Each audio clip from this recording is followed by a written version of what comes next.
Okay. And we are live. What's up, everybody? Welcome to Bootleg Weekly. Roy, how is it going? It's going swimmingly despite CPI. The bull market goes on, and glad to be here back tonight. Sorry for missing last week, but I know that Matt handled it, and I'm glad to see I'm not fully replaced yet. So at least not yet. Definitely not fully replaced. No. Matt's great. We love Matt. I think, he always provides an interesting perspective, and it's appealing, more to me. I have more in common with him today because of the dividend side of the portfolio. Um, so it's always interesting to bring him on. But yeah, we missed you, and I think we have a lot of interesting topics to talk about today. Yeah. Kind of catching up from last week a little bit, but also this Mhm. week. Just, I mean, there's always something happening in the market, and I think like towards the end of last week, it was just one of the more interesting weeks that I've ever seen in the market. And then just some of the headlines today, the Bloomberg one or New York Times one that we'll talk about. It's just like, how does this even happen? So it's kind of funny because when I was a kid, I thought business like that, but that was the most boring section of the newspaper. Right? I'm old, so I remember newspapers. I don't know if you remember newspapers, Tevis. I do remember newspapers. Yes, I do. But I guess I do sound a little bit of tinny. I'll have to work on that, guys. But yeah, kind of newer mic, so playing with the settings. But appreciate all feedback. Hopefully, no feedback on this though. But no, it's. I used to think it was just very boring and dull, and just that was the section to skip. And now I'm just completely different. That it's interesting, it's fun, it's fascinating, and rarely dull, even when it's a earnings lull like it is right now. So Yeah, I mean, one of the reasons why I really like investing in general is because it forces me to keep up to date with, by companies, but by extension also forces me to keep up to date with what's going on in the world. So you sort of get your dose of, world events, but in a fun way, if it makes sense. Like you're incentivized to pay attention to that kind of stuff. And I'm the same way with you. I mean, it's interesting to me. I have thoughts, on the CPI. Um, you want to start there? yeah, let's do that. Okay. So CPI was today, and it came in a little bit hot. It came in at 3.5% versus the 3.4% the market was expecting. I think Jesse Dow posted. Let me see if I can pull it up. He posted the breakdown. Let me see if I can just pull that up real quick, and then I can show you all.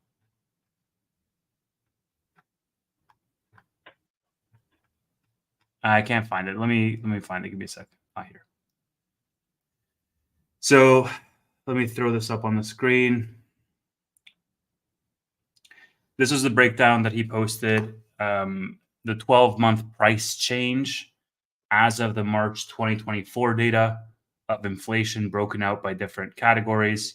You can see that auto insurance is the highest, rent, housing, restaurant meals, personal care, and then the lowest airfare. I mean, kind of makes sense because people don't want to get on Boeings. Toys, rental cars, so on and so forth. It's really interesting to see it broken out this way because you just get an appreciation for just how many things are in that inflation number. It's, one clean number sort of wrapped up all together as an overall measure. But once you factor in all of these other things, you're like, oh, well, there's a lot that goes into this, like even, pets and pet products, so on and so forth. So as a result of this inflation print being a little bit hotter than expected by the market, people, we had a red day today, essentially, and people are freaking out, not necessarily because we came in at 0.1% hotter, but because of what it telegraphs to the market. The market, as we know, is forward looking. And what this telegraphs is that we might have fewer rate cuts throughout the year. And so while in January we started at a position of saying, we're going to have 6 rate cuts in 2024, today we're sitting at around, 2 rate cuts. And maybe even if this trend continues, the expectation would be no rate cuts at all for this year. And that really changes the expectations that people bake into their models in terms of what they expect to return or how bad or good the underlying economy is. And obviously, that's going to move the markets. Yeah, I think it's maybe the third or fourth month, at least 3 out of the last 4, that we ended up getting a hot number. And it's never really good to see. I think if we go back to last June, we're looking at actually lower CPI print than we are today. It's not great. It makes it harder to cut those rates. I was listening to a couple of CNBC people that were talking about it, and it does seem like everything is shifted back to July as far as most people for the first rate cut. And a lot of people there agree that probably September is not the time to cut just because it looks too political. So it seems like a lot of people are saying the same thing, July and December.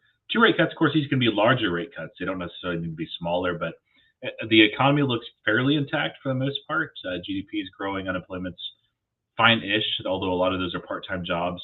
So it's not the end of the world. And we're kind of seeing the same pattern play out that we did the last few months, where the initial drop down, because of CPI, that makes sense.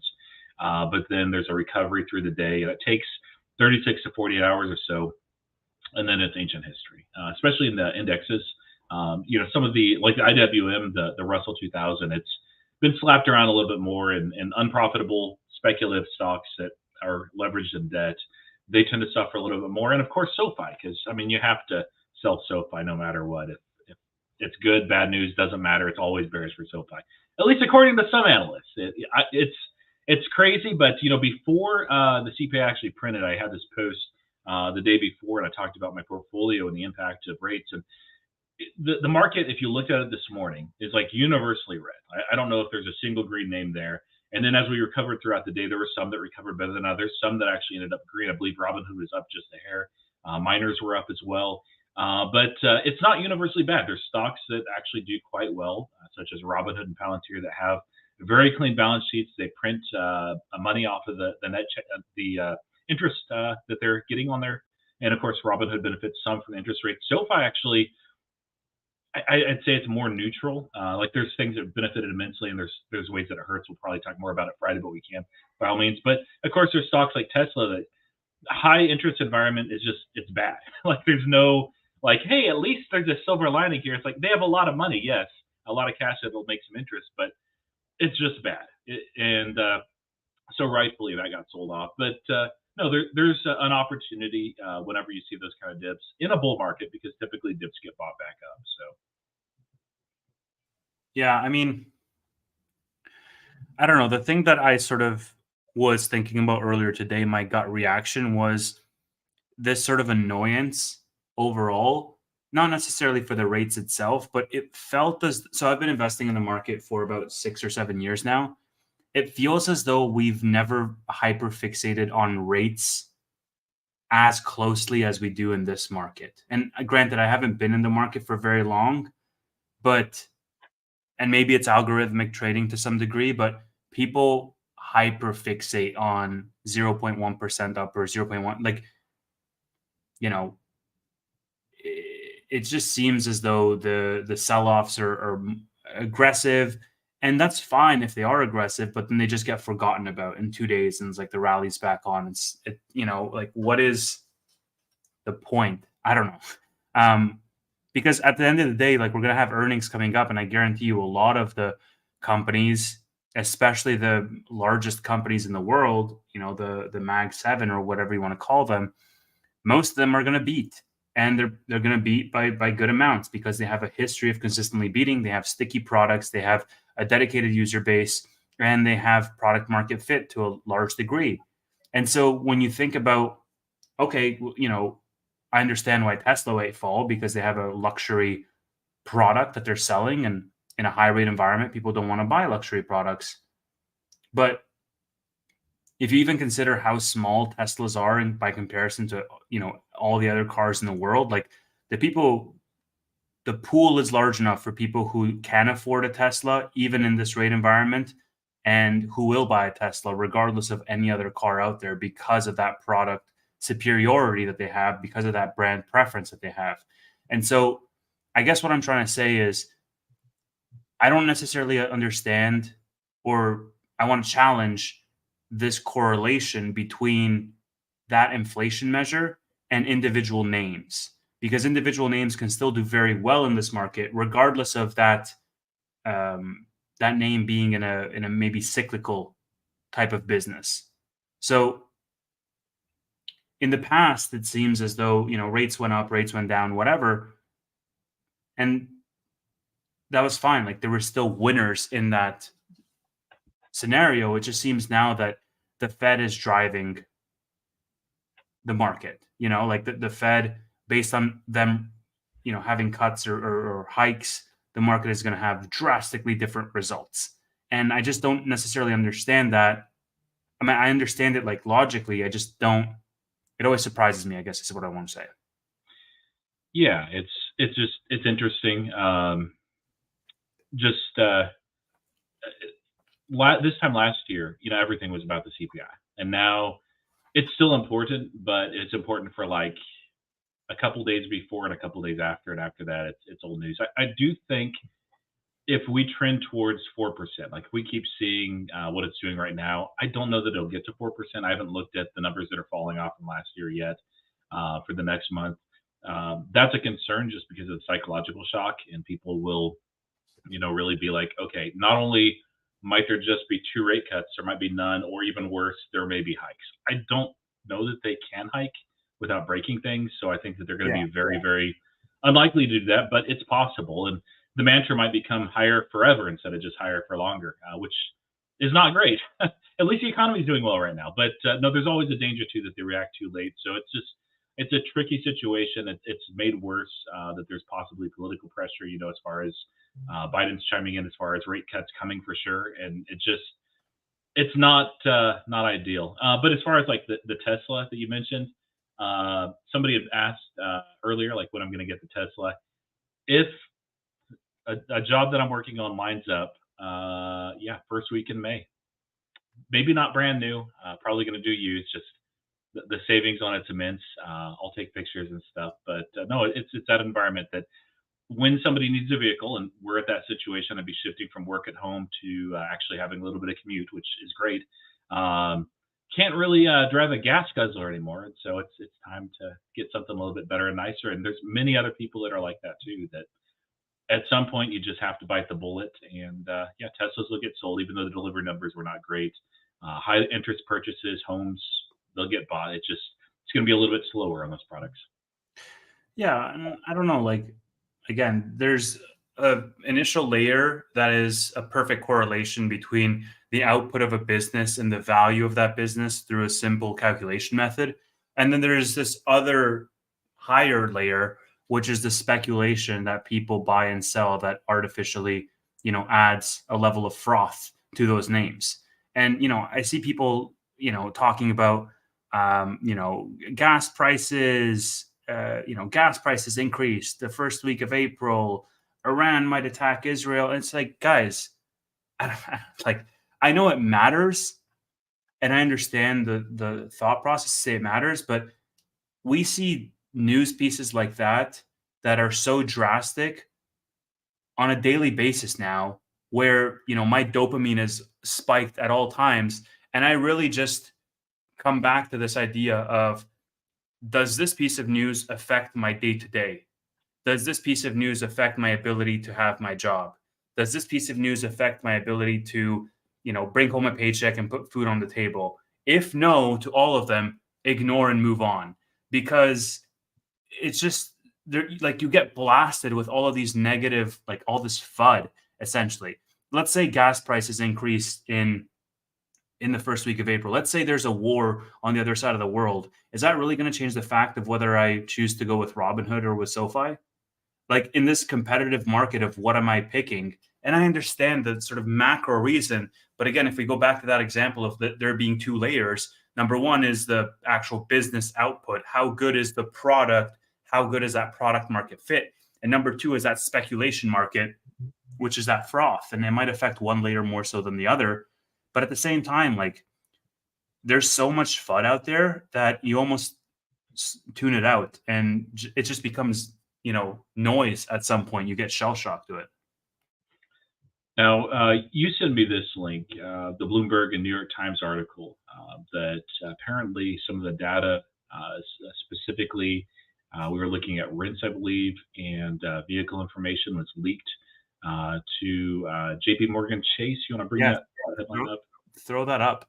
Yeah, maybe I can throw it up. Hold on. Yeah, let me grab it too. I was throwing up Tesla stuff. So I saw this. I don't know what's going to happen, honestly, with this. Key inflation, both New York Times and Bloomberg reported this, by the way. Key inflation data was leaked to BlackRock and JP Morgan by the Bureau of Labor Statistics, allowing their traders to make market moving bets. I believe they were on this group, which was called like Alpha Information, something to that effect. Economists sent emails to select group about rent, used cars. So yeah, so basically they got the rundown of what the numbers were going to be ahead of time, and they were allowed to make moves, I guess, as a result of that. So I don't necessarily know what to make of that. That was a little bit mind blowing in my mind. What do you think, Brett? I mean, they're rich and they're well connected, so nothing's going to happen to them. The person that actually leaked the data, I think that they'll probably be in trouble. So What if a it's world! actually, but we'll have to see. Like, It's just we live in that kind of world where the rich, the well connected, the powerful. I mean, not even outside of insider trading or the political Nancy Pelosi type stuff. They have connections that we don't, but it is a lot more equal than it used to be back in like 10 years ago, and that's one of the reasons why I even though it's just a trade for me after this year, I don't mind supporting Robinhood, even though Robinhood has its own issues. You could think of the GameStop saga, but the idea of democratizing finance and really empowering regular folks like you and I with more opportunity and more information and more knowledge and more tools that would typically be reserved for somebody that just has a massive portfolio or financial advisors that they're paying. I like that, but yeah, there's always going to be that disparity, and the rich are never going to pay when something like that happens. Like if you and I were caught up in that, I mean, you'd never be welcome in the United States ever. I'm sure you're probably not on that list yet. I might be exiled to Canada. I mean, like, how much worse can it get?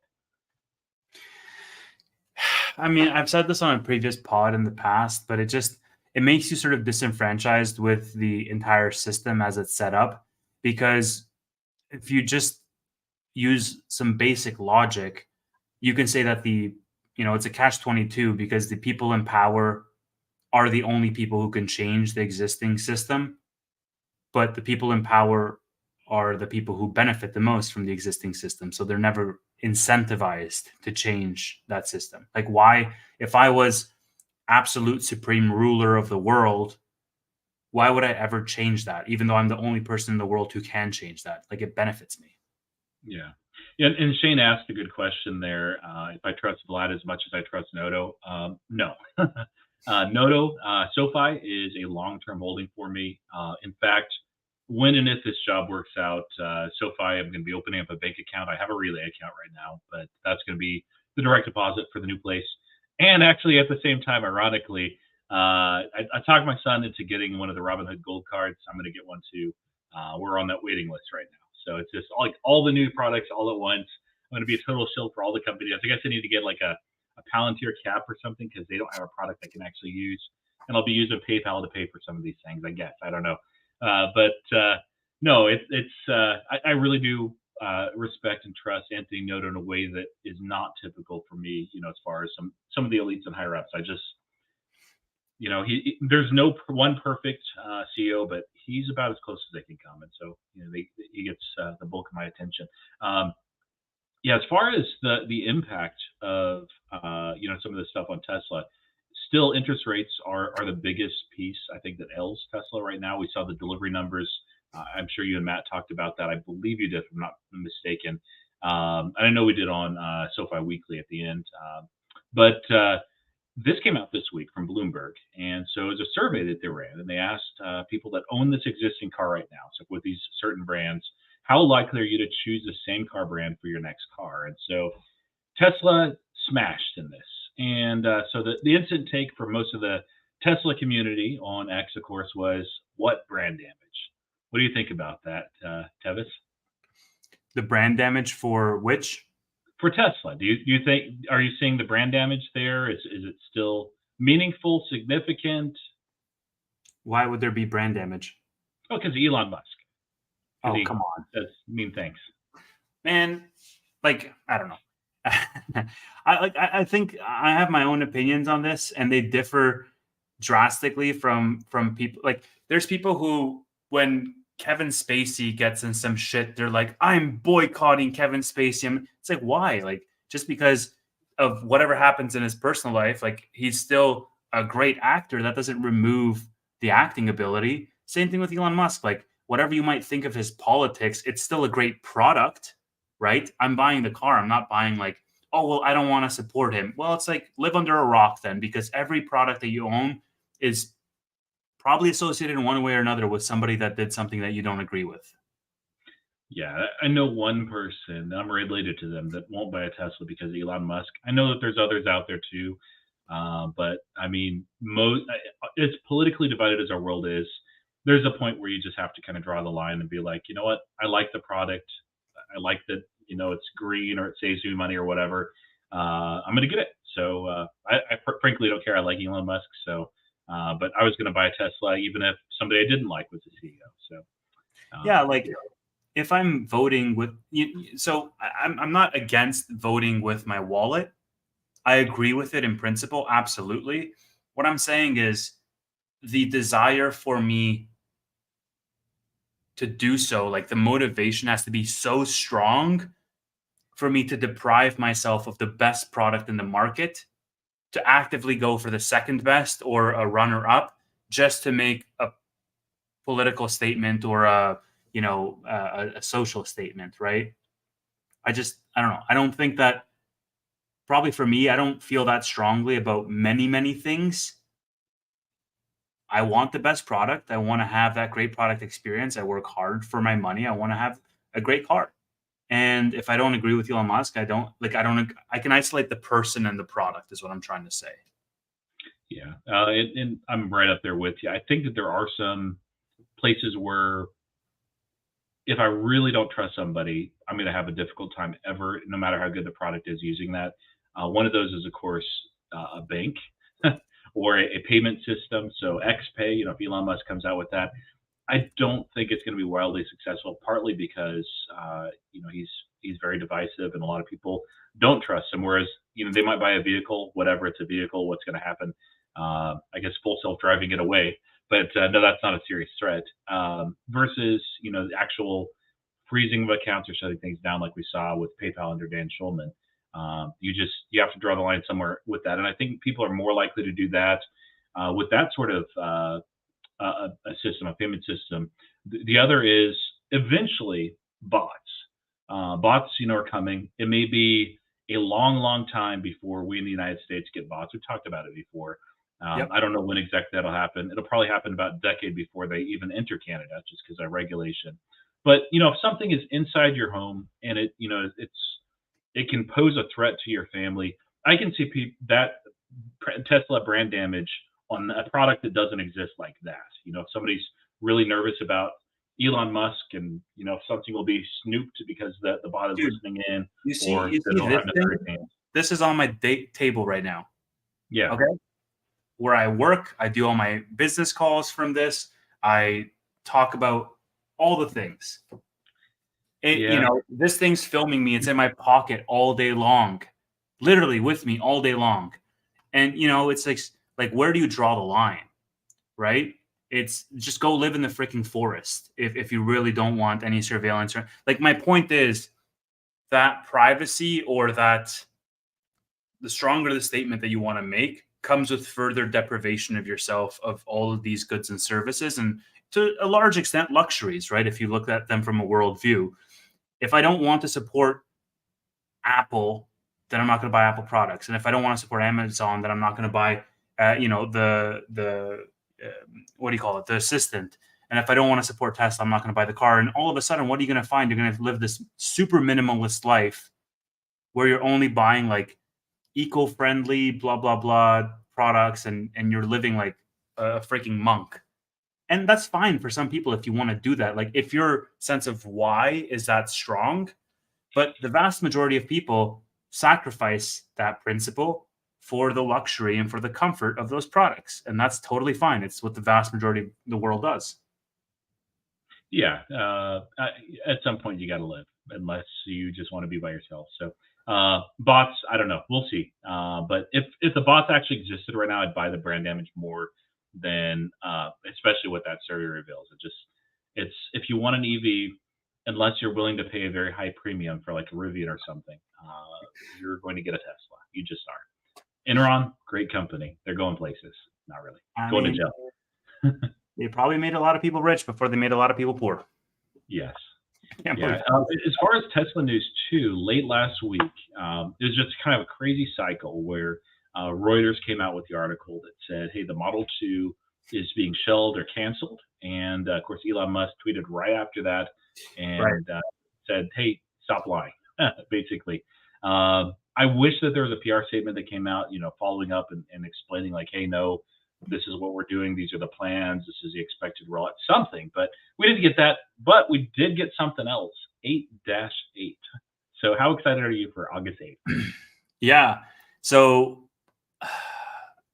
a couple thoughts. I think that in large part, it sounds like Elon, just from the proximity of the Reuters event to this, it sounds like he was almost like Reuters forced his hand somewhat, because once you let those rumors or speculation swirl, then it sort of gets into people's mind.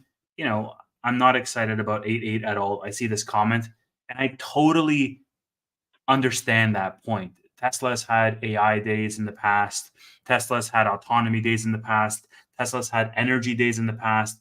And guess what they've all been? They've been educational. They've been hiring events. They've been super long tail plans. And they've been days where historically, I think that a lot of the hype around 8.8 is for robotaxis and an introduction of that new model. So as we know, the platform is going to be the same for the Model 2 as for the robotaxi. For any of you who read Walter Isaacson's biography, Elon, his entire vision was to do the robotaxi where they save time and effort by not having a steering wheel and not having pedals, and the car just drives you everywhere. And it's this reimagining of that entire ownership model, because these cars are going to be driving 24/7 and you're going to be profit sharing off of your own car. Now, what happened was other executives and friends and other people at Tesla basically were not as confident as, do you know this story, Roy? Yeah. So other executives were not as confident in robotaxi and full self-driving being adopted and also being approved worldwide by Elon's timeline. Elon said it's going to take about 6 billion miles driven before they can reach worldwide FSD approval. As a result of that, they said we should introduce this Model 2 first, which is this economy vehicle, a $25,000 car that's affordable for everybody. And then that is essentially the stopgap until the robotaxi model is happening. Elon didn't want to do it. There was a back and forth, and they agreed to basically have the same platform, the same vehicle, to be the Model 2 as well as the robotaxi. And the only difference between them is that the 25,000 EV car, the Model 2, whatever you want to call it, is going to have a steering wheel and pedals. And the robotaxi is going to be that same vehicle without a steering wheel and without pedals. And so you have to think of it also from a production and ramp point of view. If they don't have a steering wheel, if they don't have pedals, they can make this thing faster. They can make more of them. It's easier to make, fewer complexities. It's all drive-by-wire anyways. And so it's all a matter of when FSD gets approval. And that is a subset. It's a question, a byproduct of the miles driven with FSD, because that's the Elon's quote, the March of Nines. Like, how good does it need to be approved by regulators? Does it need to be 10 times better than human, 100 times better than a human, 1,000 times, so on and so forth? And so at some point over the next little while, we can talk about how long from that FSD chart, Roy. Yeah. But so the dominoes here are what comes first? Does the Model 2 come first or does the Robotaxi come first? And then also, at what point does the Robotaxi come? Is it 2 billion, 5 billion, 6 billion, 10 billion miles driven for it to receive adoption? And what is the potential of that? What does that model look like? And so that those are some of the things that I'm hoping personally that 8.8 will answer, not necessarily that it means that, a new thing is going to come into production or whatnot. Yeah, I think the Model 2 is still important and relevant, and it is a question of when it's actually coming. Hopefully, I think 8.8 will just be a demo event. I hope that I'm wrong. It'd be great if it was something more. But I mean, any update is good. It'd be great even if in the earnings call that they mentioned the timeline. And I know Elon Musk's timelines are maybe you don't hold your breath on them because you will die. But no, ultimately it's going to help. Of course, scale EVs. Somebody had mentioned too, they didn't think a 25,000 EV car will happen. It definitely could, the way that they manufacture them, depending on what they strip away. But I don't think the 25,000 is the main point. Like if it's 26, 27, 28, it doesn't really matter too much. That's not as significant. If you look at entry level vehicles, I was looking at this partly because I am buying a car here in the Right. relative near term. And there are, I believe, about a dozen models in the United States that are 25,000 or less brand new. Of course, they're all ICE vehicles. So the entry level vehicle is basically just almost non-existent. EV, provides another opportunity there, even if it's not exactly 25,000, if it's a bit more, especially if, and we don't know, this could go away, but if that 7,500 EV credit remains, or even half of that's given, along with some state incentives, you can just think that there might be situations in states where those low income people that would qualify for these vehicles would be paying 15,000, 18,000, 20,000 for that vehicle. It is a very credible purchase at that point, even for some people that are skeptical for EVs. Now it'd be like, okay, at least we need to do some DD and check out to see if this is actually for us. And then they'll find out, like, hey, owning an So EV is mostly good. I don't know that it's necessary in order to have that FSD adoption, but it does accelerate things. let me throw this up, Roy. Um, this was a slide, I believe it was 2020, maybe.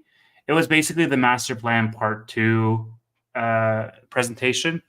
And you had these two draped vehicles here and some staggeringly crazy numbers compared to, what Tesla's making today. But, this is a way, way long tail vision.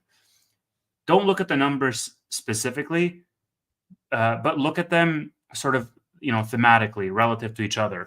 Because I think the bet here is that if the Robotaxi is announced today, it'll still take 2 years, probably at minimum, before it enters mass production, before that ramp up happens, right? Giga or Cybertruck was 4 years. I think one of the other models was like 3 years or 2 years. So this is going to be at least 2026 when this is going to start being produced. And I think the bet that Elon is making is between now and then, FSD will have been solved and they can just jump straight into the uh, Robotaxi. They don't need to have the Model 2. But the Robotaxi vehicle, which we expect to be this, look at the amount of vehicles that they want to produce, right? Like the model they have, I think this is the Model 3, is their most widely produced everyday vehicle for people who want to own a car. But the idea is they're going to make so many of these things and it's going to be so cheap for people. Like if I want to take an Uber everywhere, if I live in a metropolitan area and that Uber costs $2 or $3 per trip instead of 13 or 14, then the unit economics is not going to make sense for me to own my own personal vehicle. It's going to make sense for me more to just robo-taxi everywhere.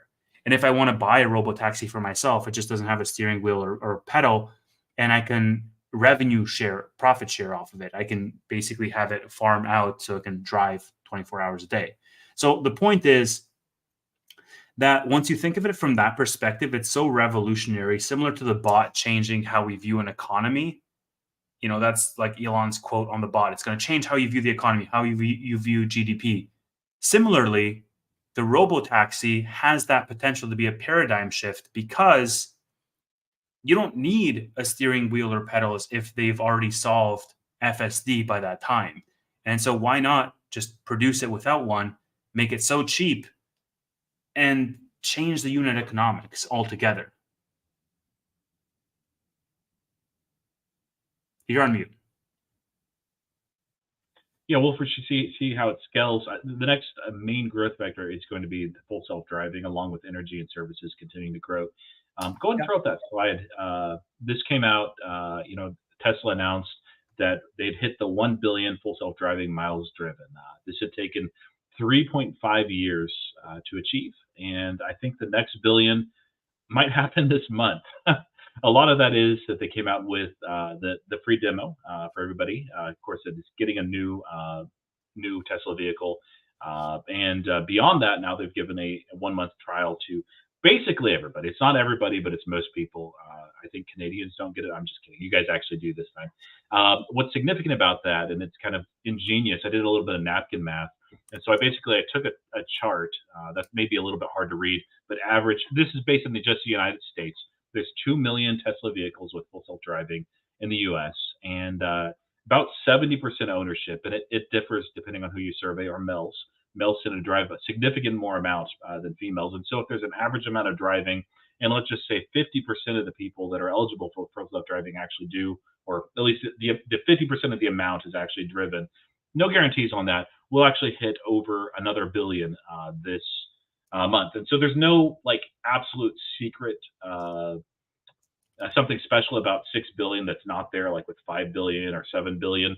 But as there's more and more data collected, and they actually have the processing power for this now, they're able to roll out those full self-driving changes a lot faster. A lot of those edge cases that don't happen every single drive with you, but maybe you'll encounter something, a couple of times a month.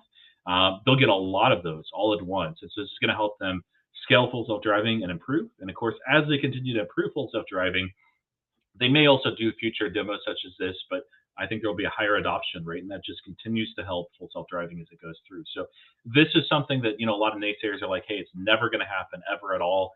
Robotaxis, might be a little bit further out, but we talked a bit about those, but I think that the way that those are going to be rolled out is a lot like most things in the United States, where individual localities, like perhaps Austin, which is very much dominated by Tesla, that they'll have robotaxis, and that'll be the thing, that they'll start there, just like Waymo, even though it's not necessary to confine it to a small geographic area like those companies. And then perhaps like over across a whole state. And as people actually see that fatalities, for the most part, are actually decreasing, that this is actually safe technology, once we hit that point, and we're not at that point yet, it may be a few years yet before we're even talking about that. Then I think that it'll continue to go viral, and there will always be holdout states. Do you know about New Jersey's gas pumping laws? No. For the longest time, and I think that they changed this a year or two ago. I may be mistaken. If anyone is from New Jersey, let me know. They made it illegal for people in New Jersey to pump their own gas. Oh, wow. Because it's all lobbying mostly, but it was, because like having that kind of service is nice in the wintertime. Is like, well, yeah, but people would pay for it if it was really that nice. They don't. And they're like, it's too dangerous for an untrained person to pump their own gas. Do they still have that? Not a lurker? I'm curious. I'd heard that they at least were voting or were talking about getting rid of that. Hopefully that's the case, but there will be some holdouts. There will be some states that, for the most part, the way things work in the United States is if something is not banned and autonomous driving was not thought of as something, well, that's a bummer. Hopefully they'll change that in New Jersey. But unless something is absolutely banned, it's permitted. And so autonomous driving, that's something that in a lot of states, it's fine right now.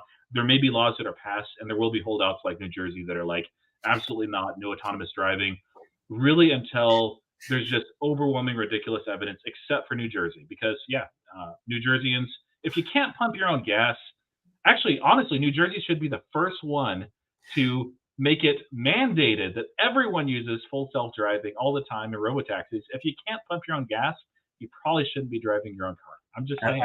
I love this because it reminds me of like that TikTok of like that ditzy blonde calling her dad and being like, hey, there's something wrong with the car. It won't start. And then he's like, what kind of gas you put in? She's like, oh, the green one, That's how I imagine New Jerseyans are. I just wanted to show this because I agree with it, and I think it's a good visual representation of the Tesla bull thesis extrapolated 20 years of where we are in the process. Right now, it's predominantly EVs, and there's a big enough total addressable market for EVs, absolutely. But we're just starting that adoption curve for FSD and Robotaxi. Roy showed that chart on the 1 billion mile threshold being crossed for FSD, and very quickly, now that we have the demos as well, we have the trials as well. Very quickly, that number is going to climb to the point where next year we could be over 2 billion, or even much sooner than that. And then that's also going to start the conversation about Robotaxi. And so the market is going to change yet again how they value Tesla, because their focus is going to be on Robotaxi and the potential for Robotaxi. And you might find that somewhere around here, the Cathie Wood bull thesis is going to come to fruition. Cathie has like a $2,000 price target on Tesla. And I'm not saying this is going to be next year, guys. I'm saying like this might be, 5 years from now. It might be 7 years from now. Who knows, right? But the focus of the market will shift from pure EVs to the Robotaxi, and then to the energy. The energy business is going to become a contender in terms of the revenue that they bring in, comparable to the EV business. And then you have the massive wave, which is the AI robots, which, it's still heavily in R&D phase, not viable, not commercially, available, not mass produced. But that's the long tail. If you think of it from a 20-year point of view, the focus of how the market views Tesla is going to change a couple of times because of the different irons that they already have in the fire. Yeah, I'm here for it. I keep loading up.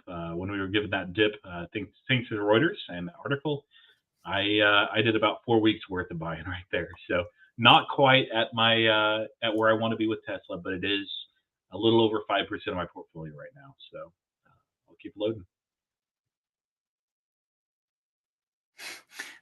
I love these comments. Yeah, look, for Tesla, I'm not, I don't know, man. I own such a large portion of my portfolio already in Tesla. It's just ridiculous. Like, out of every single thing that I own, everything, like dividends, crypto, everything, Tesla's a quarter. So it's quite a significantly large position, bigger than my Bitcoin, bigger than SoFi. It's, large enough to be a portfolio in itself. And I did buy more 2 weeks ago. I don't know how much more I'm going to be buying, just because my position is already just gigantic, and I'm averaging up in a lot of portfolios at this point. So, but it's exciting for sure. And I think the sentiment will change for Tesla. The story is going to change for Tesla. Yes, they're going to report earnings in 2 weeks or so, and they're going to have numbers that are as bad as their deliveries were. But to large part, I think that's going to be priced in, because Elon is going to shift the focus to 8.8. Elon's going to shift the focus to Robotaxi. Yeah, there's going to be some conversation around, margins are hurting us and people don't want to buy vehicles, so on and so forth, whatever. But in large part, that news has been digested by the market. It's been priced in, and people are forward looking again. So yeah, and that's what the market does. And Elon Musk, the other he's a wild card. Like, we saw that on display last week. Yes. He really hates Tesla Q and shorters, so he can always pull a wild card and do an 8.8. Like, I don't know that was planned. I would actually be surprised if it was. I think they'd probably talked about it at some point, but not put it on the calendar. He said, "Hey, 8.8, let's do it." Bottom is come and gone. Maybe. Yeah, I'll keep DCAing, because I don't know. I missed the bottom. I'm sure most of these guys know this. I was waiting for Tesla to fall to $100 and maybe break below, but I was going to buy in heavy at 100. It fell to 101 and some change, and I started buying it at 140 as it's rising, because I'm like, hey, it's not coming back. So, I could be wrong. We could go back on that level, but I'll just keep adding until I get to where I want to have. Speaking of adding, I added more to SoFi. I've got a little bit left to buy, maybe tomorrow, and then it's at my max threshold for any given position, other than Palantir. I'm in the same boat with you on Palantir as you are Tesla, where I just have so much it's hard to add. unless it gets really ridiculous. Think of their creator. Love the comments, guys. These guys, they're all degens. If they want to see terrible at chess, they should see me. I'm so rusty. Do we have any other topics? Yeah, we're going to talk student loans. Because I was saying if we don't, then I'll just throw the StreamYard, and if people want to come up and just we can chit chat. But we can talk about the Supreme Court as well. If that's fun. Yeah, I'm good with throwing up the StreamYard link too if you want to like have a couple of guys queue in while we're discussing this. All right. Bit of the stream. Okay, let's see. Yeah, while you're doing that, I'll kind of introduce this topic that, of course, the Supreme Court had struck down student loan forgiveness earlier that Biden and Kamala Harris had proposed. And Kamala Harris came out and announced, which may impact up to 30 million Americans, based on an article I was reading, conditional loan forgiveness. It's not loan forgiveness for everybody. They can't do this all at once. But again, they are trying to do the same thing. And, we don't talk politics too much. I'm not a Republican or a Democrat. I do have a way that I tend to vote. I'm not going to say. But here, the student loan forgiveness, it's a little bit different. There's a little bit of precedent that has been issued, but if nothing else, this is for political reasons. It's one of the ways that you can kind of buy votes and say, hey, if you vote for us, we'll give you this favor. And, this is nothing new under the sun. Many countries, many elections, many democracies, they have functioned this way before, even in areas where, such as Roman emperors, not a democracy at all, but they would promise the Praetorian Guard a certain amount of bribe. Man, he's gone. He killed him. I'll be right back. I'm just getting a drink. All right. No, student loan forgiveness, absolutely. The main company that I think everybody here is probably aware of that it could impact is SoFi. That was the major part of the SoFi platform prior to the COVID pivot. It's a resilient and diversified company now. It'll have an impact, but not as much as it did in the past, even if it goes through. And I don't think it's even guaranteed that it's going through. But the thing that I kind of understand why, in some ways it wouldn't be the worst thing in the world, especially if they're wanting to forgive people that have been paying down their student loan debt for a long time. But I, work for a major university. Hopefully that changes in about a month and a half. But it's one of the largest universities in the United States. And when I first started the job, I had, a lot more interactions on the front line with students than I do right now. It's not very often when I get to interact with them. But I remember, a few years after I started this job, I was chatting with a student, and the first question he asked me was, how much money can I get from student loans? And I'm like, that's not a normal student question. Biden had just been elected, and I asked, well, why are you concerned that you won't be able to afford this? Because our college is actually very affordable compared to most. And he said, no, I know that the student loans will be forgiven. I want the most money I can get because it's free money. Usually people don't admit that, but I can guarantee you that it's happening, even though there's people that are like, no, it doesn't happen. It's like, dude, I see it. Back then I saw it, not every day, but almost every day. We're seeing, it's most of what my college does is online. It's not all online. The amount of loans that are given to students and aid is around $20,500 per year. Significant. It's much higher at doctoral and graduate level. Most students are getting refunds where they have more aid than they actually need by thousands and thousands of dollars. I've seen some as high as like $15,000 for the year that they're just getting back.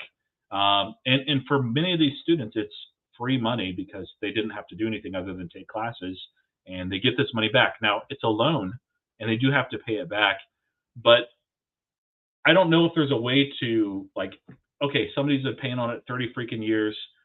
They probably, even though I know that there's interest and everything, they probably paid back most of it by this point. But if there's a way to diversify between that and somebody that's like, hey, this person took out like twice the amount of loans they needed. Maybe they were just a stupid kid, but like that person should have to pay back every single penny. Oh, it's ridiculous. I remember a student, and this is a long time ago, that was in tears because they had taken all of the money and bought a brand new car, which they were an online student, so it was not necessary for them to be a student. supposedly you're supposed to use the student loans and the refund for education and education related expenses to support you as a student, even beyond if you have any beyond the actual tuition. But they bought this car, they wrecked it. I don't think they had insurance, and then they didn't have enough money to buy books. so, so insane. Like, what do you need the books for, anyways? It's all going to be forgiven. Like, screw school. Kamala Harris said, we're going to forgive your loans even if you don't finish school. So, dude, it's all a matter of incentives. And this is the thing that blows my mind because, like, yeah, I'll make a post about SoFi because it's what I post about. And because they had this entire period of time when they were just, had their hands tied behind their back in terms of their main revenue driver being hurt. But it's just the problem is so much more pervasive than just SoFi's sake. It's a systemic problem that is affecting the entire youth of that country. And it's just crazy. I mean, it, I don't know. It's incentives, right? It reminds me of like when they had the riots. They had like the what do you call it? Like the George Floyd riots back in 2021 or whenever that was. And then you just had people who were like looting and just robbing stores. And it's like, okay, well, like how do you associate one thing with the other? You're just taking advantage of the chaos out there because people can't handle it. There's so much stress on the system, and you're just taking advantage of that to just capitalize on yourself. Same thing here to some degree. You're taking advantage of the fact that, this political class wants to get reelected. The fact that you're printing money like it's nobody's business, like it's a full-time job, and and you're taking advantage of the fact that education over the US has fallen for decades on end. And you're taking advantage of the fact that the incentive structures are completely fucking ass backwards. And you're like, okay, great. Let me take out student loans. Let me go, spend that money for nothing related to school. Let me drop out. And guess what? Those student loans are forgiven. Just like the what do you call it? Like people who are investing in GameStop with their like PPP loans or whatever it was. It's the same exact thing. Honestly, not that, but some of those I can't even think of the COVID checks. I put some of that in AMC because I'm like, hey, it's free Right. money, and it quadrupled. So I was like, hey, it worked out. It was great. I talked my wife into it, and she's like, hey, let's put more. And all right, so but no, it's a different time. But no, if the main problem is like student loan forgiveness, I don't know. There's a lot of education reform, and I don't think it's kind of a dull topic to go into too far. But there's things that need to change there.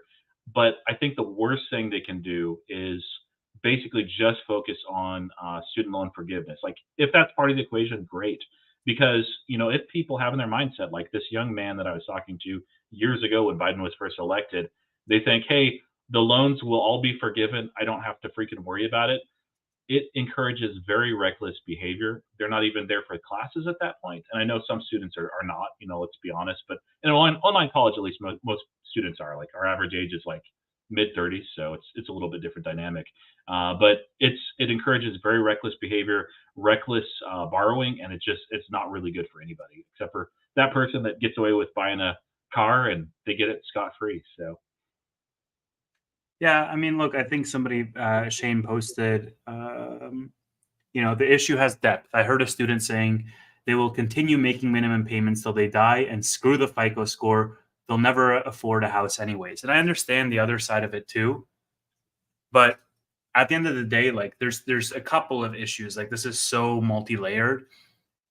The for-profit education system in the US is largely a failure because it incentivizes the wrong things. It incentivizes, the people who are already, have generational wealth can now have the best connections because those are all the people you have in your classroom. And so that's just one problem on its own, that it's crippling. This for-profit system is crippling these students. But then the other point of it is like, why should this person keep paying when they see everybody around them have their loans forgiven? How does that incentivize good behavior for them? How is it so that everybody who graduated, last year isn't disenfranchised with a group of people who graduated this year because one year has their loans repaid and the other one doesn't. You know, like I am punished for being, an adult, a good citizen, and actually repaying off my student debt, doing what I'm supposed to do, while other people get off scot-free. And so I think that mismatch is a really contentious topic, or makes it so that it's a really hot button issue. Like even for myself, like I went to school, I got loans, I paid off the loans, and now people are like, yeah, screw it. Loans don't mean anything. It's like, yeah, dude, I worked hard to pay off those loans. It took me time. It took me effort. It took me money I could have been investing in the market. Yeah, let's forgive it. What? Yeah, I mean, it was. I understand, like it's very expensive and maybe part of the equation, but no, same thing. I took out loans, I paid them off. I worked ridiculously hard through college and in summer, and I don't regret that. Like that was part of character building. But I remember up in Alaska, long days. I was working at some point 72 to 80 hours per day in the summertime, and occasionally taking classes on top of that in the summertime. Like it was a point where I was like, hey, I don't want to have much debt. I want to make sure that I'm paying this off and being, financially responsible. And it's teaching the wrong lessons for society if people are like, hey, there's reforms to do for sure. It's too expensive. And I say this as somebody that works for a major university. Probably half of those folks should not be at the university. Like we ask, one of the things we're supposed to ask the people that I'm training is like, hey, what goals do they have? Because we want to make sure that they're in the right program. And I hear the stupidest goals sometimes. Just like they're getting a PhD and they're like, hey, what's your goal with this? Your end goal? It's like to teach in the university or to further your career with this or to go in the scholarly field, academia. No, it's because they want to be called doctor. It's like, you know how much less expensive it is to legally change your name to doctor and how much easier it is? Do that. Like we can't tell them that, but like, come on. Let's bring up our guest. Let's do that. Not a lurker. Welcome. What's up? Boy. How you doing? Hey, Turn up your mic. Hold on. Can you hear me? A little bit. It's a little bit faint. All right. Try now. I'm turning up your mic artificially on my side. All right. How's this? Is this better? Good. Okay. You're talking about the student loans. It's not fair for those of us that have gone to school 10, 15 years ago that have been paying student loans every time, every day, or every month. And I can't see what ETF's saying, but I'm sure he's got something to say. But everybody out there, everybody else is, why should I, that's been paying for 15, 20 years, watch everybody under me get get a free ride? So Exactly. I can't see it. Yeah, man, exactly. It's like, okay, well, if you're going to like screw everybody who followed the rules, then what the fuck is the point of following the rules? Like, what is that signal that you're sending out? Because the people who you're hurting with this is all the people who decided to do the right thing and abide by those rules and repay those loans. But then if I understand that there's no repercussions for my actions, then that's like you're opening a very much deeper Pandora's box at that point. Because then all of the people like myself, I paid my student loans. I'm like, well, fuck it. If there's no like repercussions for my actions, I'm not going to pay next time. And yes, I am making the minimum payments. I haven't fully paid them off. I'm not crazy. It has 0% interest. Like it's wild. But I had student loans since 2010. Everybody was, we don't have to pay for 3 or 4 years during the COVID. Right. I still paid. Everybody, it's your responsibility. Nobody forced you for the student loans. Nobody forced you. So I wanted to bring up if I can, the gas in New Jersey. You guys mentioned the gas in New Jersey. It is ridiculous. My brother-in-law was born and raised in New Jersey. He has been 5 minutes from where he was born since he was 50. He's like 53 now. He does not know how to pump the gas. So we'd have a crisis in New Jersey. But it makes sense. I'd rather pay 20, 10, 15, 20 cents less to pump my own gas than to have somebody out there pumping the gas. Hey, dude face. Now I can see the comments. Yeah, it's a little crazy. I looked into the justification of that when they were voting or talking about changing that, and it's always been about safety, and that's the way the regulation always is. Oh, it's about safety, even though the data shows like there are not people lighting themselves on fire left and right. They'll pull some niche case out, and I think that's exactly what it'll be like with the full self-driving, the robotaxis, is that there will be some states that are just, no matter what the data shows, they're going to be obdurate. And they're going to say, absolutely not. It's not happening. It's too risky and dangerous. Even when, let's say, 10 years down the road, that some of these, the data will actually show the opposite, that it's more dangerous to drive. And so there's always going to be holdouts, right? Now, I'm curious, in New Jersey, is there a lot of Stockholm syndrome? And what I mean is, are there a lot of people in New Jersey that think this is the way it should be in other states as well? Or like, how are people there? Well, it's funny. I talked to the guy that pumps my gas. I've been going to him for the past 2 years. And hey, Mike Hill. And he's like, I'm going to lose my job. And that's the other argument. It's going to take away from people's lifestyle economy because there won't be a job there. That's bogus. It's like you said, it's all politics, and we all try to stay away from politics. But I think New Jersey and Montana or Washington is the only other state that you can't pump your own gas. Can I just bring a comment up? So George says, Tevis, you're going to lose all the liberals talking about this. I don't think it's so controversial for me to say pay back your loans. Like, I don't know if that is that should be a bipartisan thing that every human should, support. It's not like, oh, Tevis is saying pay back the loans. What a Republican, he's red pilled. It's like, dude, pay back your loans. Tevis is in Canada. What are you talking about? I know you voted for Trump.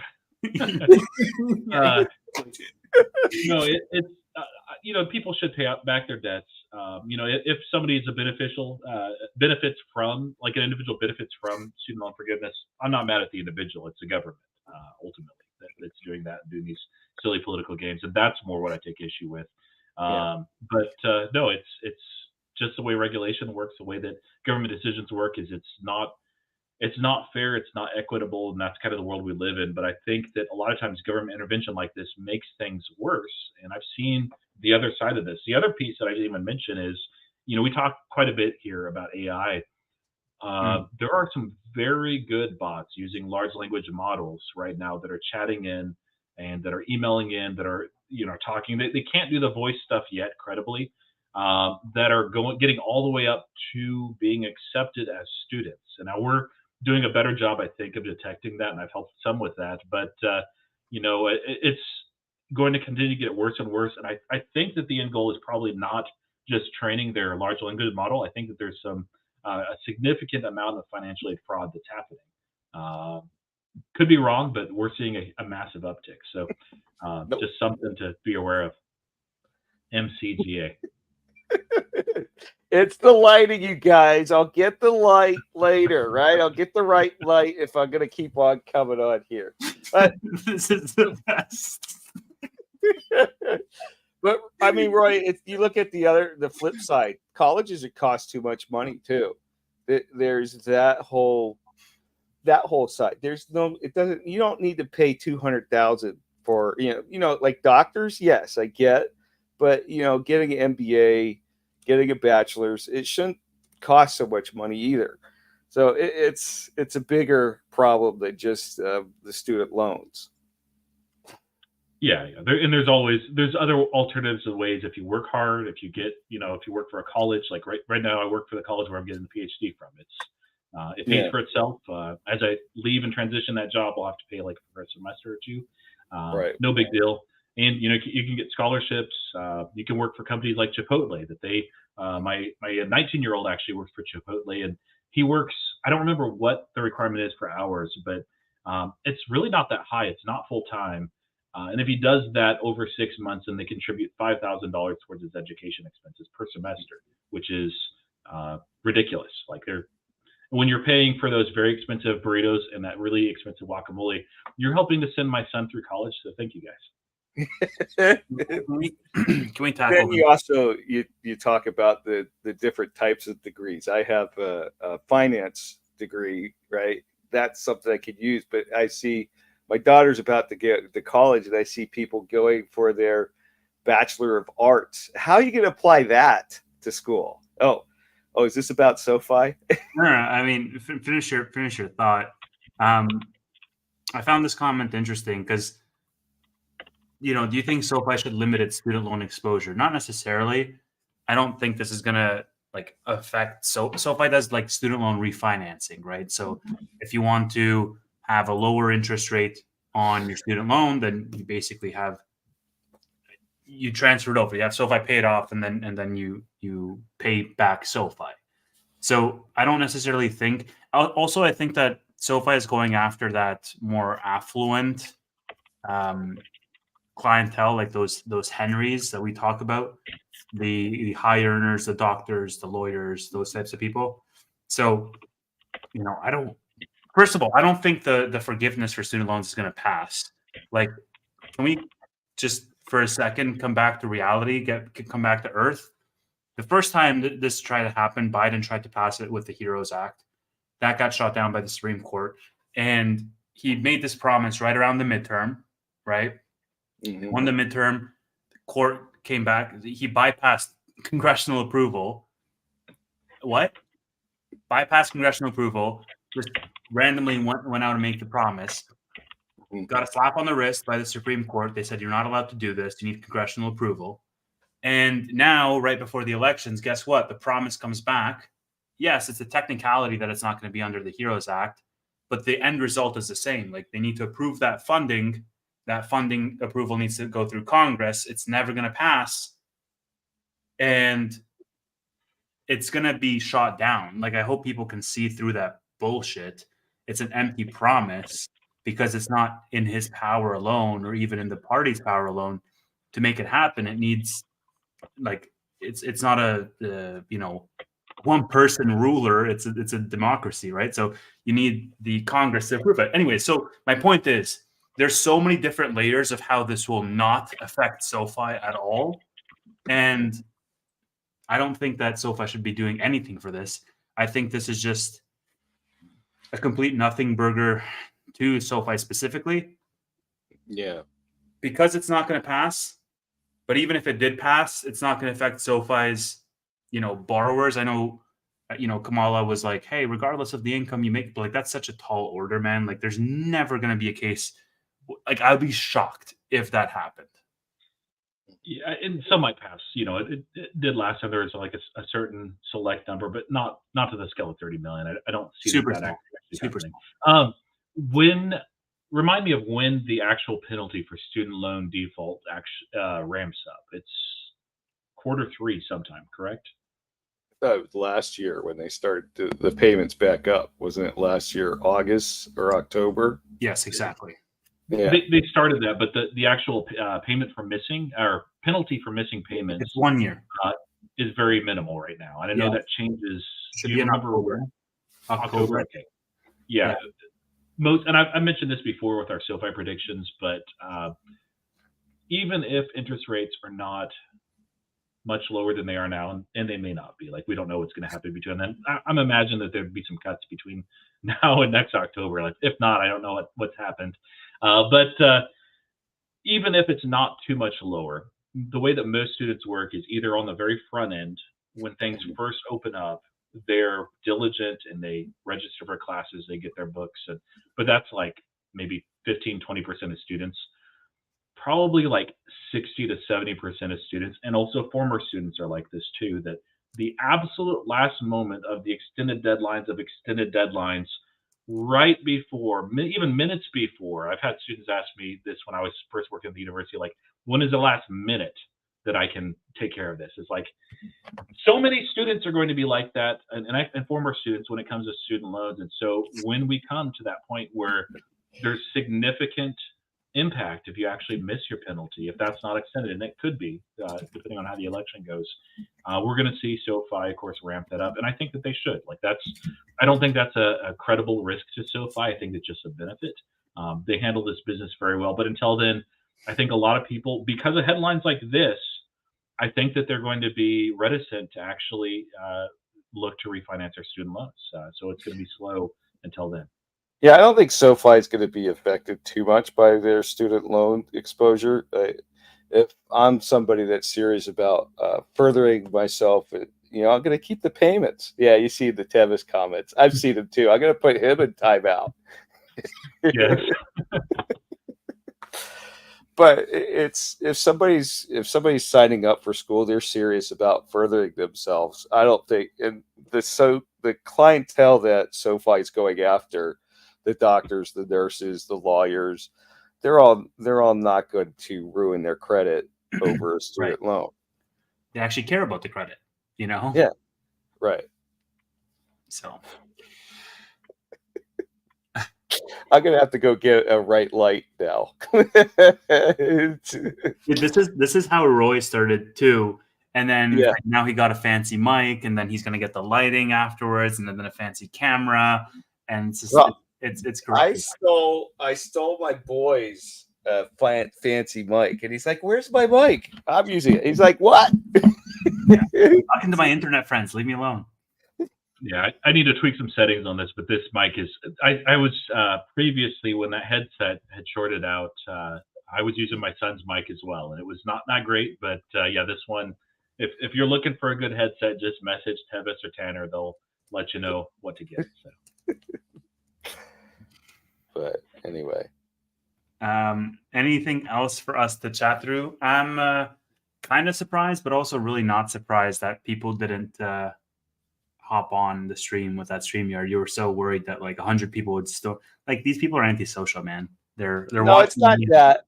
I don't think it's that. I think it's like the first time when I was on last time and I had all the technical issues. I don't care anymore. I guess so. It's a muscle that you start to lose, right? Tevis is gonna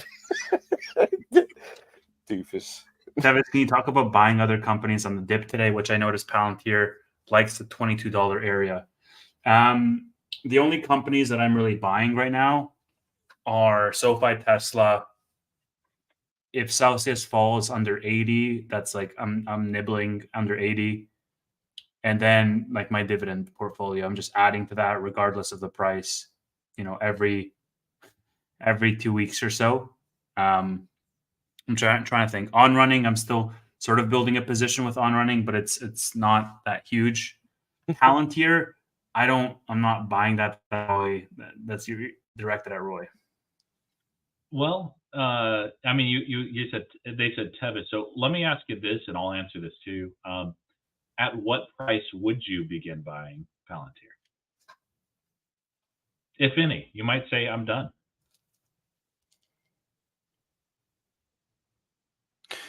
Like, can we agree that, I don't know, maybe we can agree, but like Palantir in my eyes is overvalued because there's so much that there's execution risk in the potential for AIP to be as big as people think it's going to be.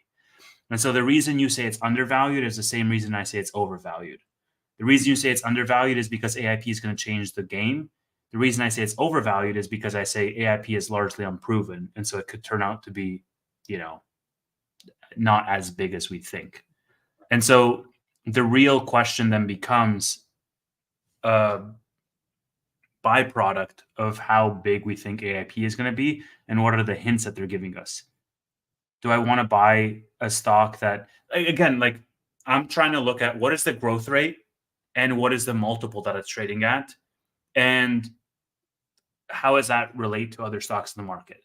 So if I can say, okay, SoFi is trading at 35% a year, right? And it's valued at $7 billion. And Palantir is trading at growing at 17% a year. And it's valued at, $50 billion. Okay. The bet that I would be making, and this might be flawed reasoning, I'd love to hear your response, Roy, but the bet that I would be making is that AIP is going to be so monumental that they're going to pull in NVIDIA, where they're growing at 17%. The next quarter is going to be 40. Next quarter is going to be 100. Next quarter is going to be at 150. And you're like, actually, they're undervalued because that growth rate is going to have this massive exponential curve. And I say that growth rate might be, linear. And so as a result of that, there's a better bang for my buck somewhere else. That was the entire thought process around Palantir. And so to change that thought process, I really want to get more bullish on AIP, because AIP is the thing that will get them from, where they are right now, 17%, which is, it's not small, but it's not corresponding to that premium. I want to get from there to something that does correspond with that premium. Boot camps, them having more boot camps, having more demos with AIP, that's not like going to do it for me. When I see those boot camps actually translating into, and maybe it's reactive, maybe this is like, you're giving me the look that I gave, Jeremy Lefebvre, for example, when he was like, SoFi's not profitable. And I was like, dude, look at the freaking writing on the wall. They're going to be profitable next quarter. And the response he gave to me was, okay, I'll just wait until they're profitable.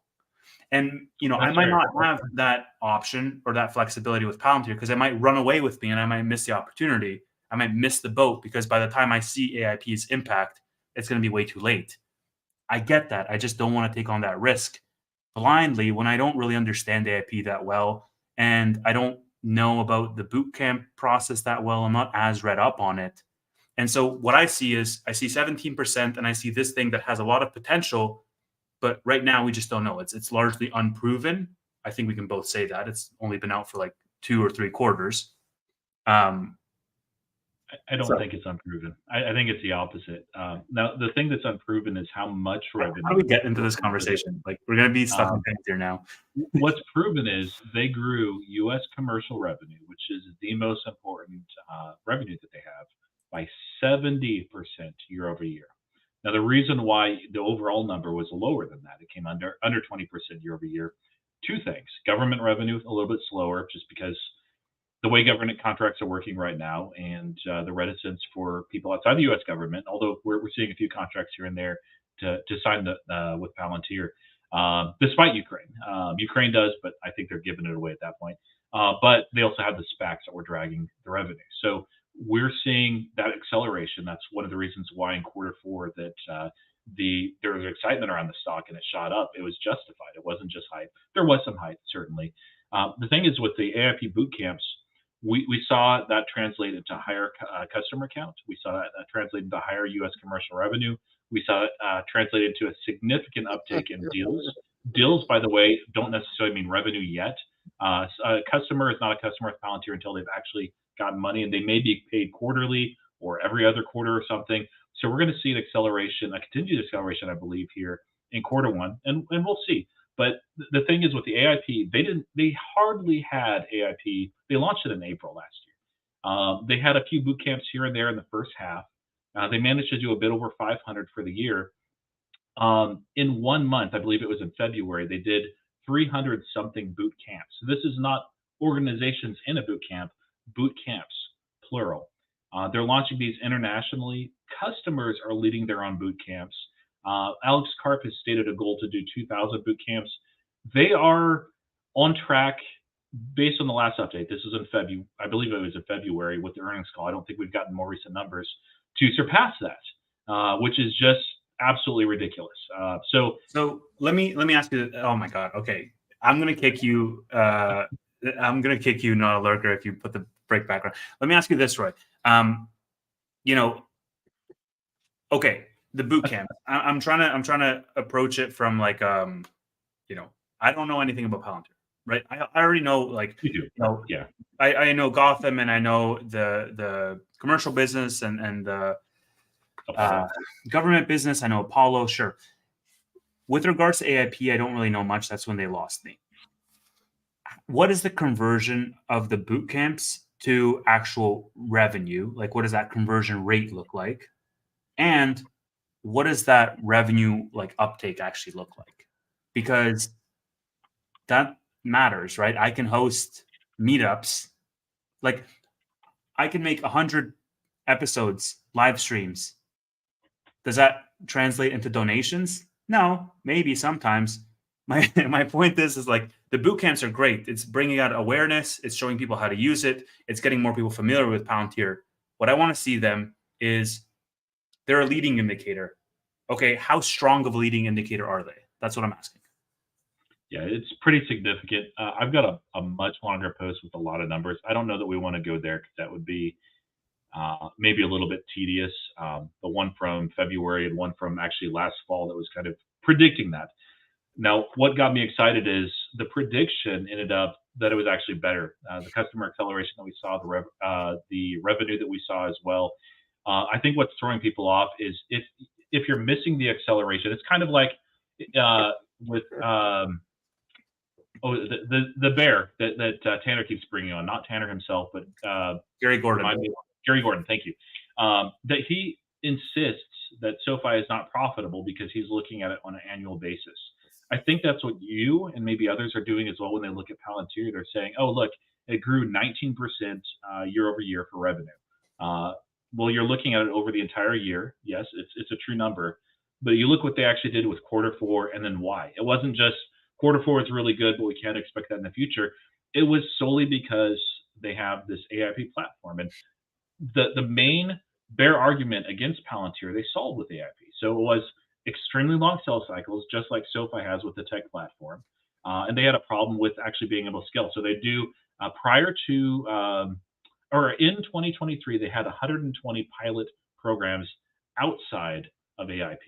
That might have been 2022, but just 120 pilot programs. Not all of them landed new clients. I think a little over half did. AIP, we've seen, it's hard to gauge if it's a similar success rate, but it's something close based on the customer counts that we're actually seeing. Smaller contracts, they're able to scale these a lot faster. So it's not necessarily the 10 million or 40 million, whatever contracts. These are, like $1 million deals oftentimes. But there are actually larger contracts that are coming. And so we've seen an acceleration of the sales cycle. We've seen them be able to scale rapidly. They've been able to reach a lot more clients, and they've actually been able to help people have real results. And I think this is the key with the boot camps, because there's a lot of people now copying Palantir because of the success here, where they can take someone's data and they're just like, hey, we have this problem. Here's the data. They will run that through their program, and basically it creates the ontology. And they're able to take that and say, okay, what similar company has created a solution using AIP? And if there is a similar product, and for the most part there already are, they can then map that data on the product itself and have a solution. And yes, you have to tweak it, but within not even hours necessarily. This can be done within minutes, which is absolutely mind-boggling. And it's, of course, not the only thing that AIP does, but you hear about these use cases from hospitals and the dominance that Palantir has in that industry, the energy sector. And then one of the more exciting ones, it's fairly recent, they have tomorrow a webinar with Lowe's. Lowe's has been very slow in adopting technology, especially AI, until they finally said, you know what, we need to change and do something different. And so they adopted Palantir. They've seen a 75% reduction in, is it overages? It's whenever they have something that they've promised to get to a customer and it's delayed. They've reduced that dramatically. They've fixed their supply chain. They've been able to help multiply their customer service agencies, and then they're beginning to deploy AIP and other vectors within their industry. And so we see that in Lowe's, we see that in Kohl's, which is one of 2 mega retailer stores in Australia. We also see that in Walgreens as well. And so retailers are realizing, there was a study that was done in January that was released, and this was not a Palantir study, but it said that the retail and commercial industries of this type that implement AI see around a 3.5 times gain or return on investment on their AI investment. That's not just saying Palantir. So AI is real. It's here to stay. Palantir has learned how to accelerate it. They've seen how to scale it. We saw an uptick in acceleration through the year, especially quarter four. We see them guiding for 2,000 AIP boot camps. They're going viral. We see that with AIPCon. There is no doubt in my mind that they're going to smash through with a very, very soft guidance. And you don't have to invest in, and it may actually be the right decision for you, just because you're not sure you want to see it play out, because the stock is not the company. They could absolutely smash numbers in the next quarter or two, and it goes to 18. And in which case you might be a buyer. You might be like, okay, you know what? And they're growing 35%. Let me buy. Like they won't. I might totally buy higher. sorry, I'm echoing on somebody. I might totally buy higher than the price at which I sold. But for me to do that, I want to see that something has changed. Look, man, like I'm not going to sit here and bash Palantir or pretend that I'm bearish on Palantir. I understand the potential for Palantir. It's just one of those things where you own Robinhood, okay? If Palantir was at $8 today, would you still own Robinhood at 20? Or would you sell that and go all into Palantir? At 17, my Robinhood is gone. My point being, right, in that same example, that's SoFi for me. And so what I saw is, okay, Palantir, this thing that maybe has 5% of my attention, just doubled. I want to divert that money, got a quick win, divert that money to the thing that has 90% of my attention. And that's exactly what it was, right? Like, at what point would you sell PayPal to go into Palantir, right? You know what I like about Palantir, Tevis, and I've been trying to get in. I've been doing cash secure puts, but and Roy might be able to verify this, is that I think they're debt free. They don't have any debt outstanding. I think that's a very healthy. There's only one or two, maybe GameStop is debt free. There's not that many companies that have no debt, so that would make it healthy. I've been trying to get in. I've written for the past 2 months cash secure puts on it and haven't been assigned yet. So I'll keep trying until I finally get it, and then I'll tweet Roy and say I'm finally in. Yes, but no, I Tevis, understand that. Yeah. Tevis has a point also. Is it seems it might be a little. It's gone up a little bit, and it might need to consolidate. So it might go down a little bit, but that's about all. I think the cool thing about the market, and Buffett says this all the time, like you're not charged money for not investing in something. You don't. There's no cost for you just to sit on the sidelines, dude. Do you understand that if SoFi went, and I might get bashed for this, but if SoFi woke up tomorrow and SoFi was at 40 and Palantir for whatever reason crashed to 10, I would probably sell a little bit of SoFi and put it into Palantir. It makes sense from a risk reward perspective, and that's all that I'm looking at. Well, you talk about SoFi. I want to write calls, but it's just not time. I want to write covered calls on it. Time for a while, but I have to. I've made some money doing the calls on it, but nowhere. Not around earnings. No calls on earnings. I may do some cash secure puts on it because it went down again today. But that's what I'm waiting for.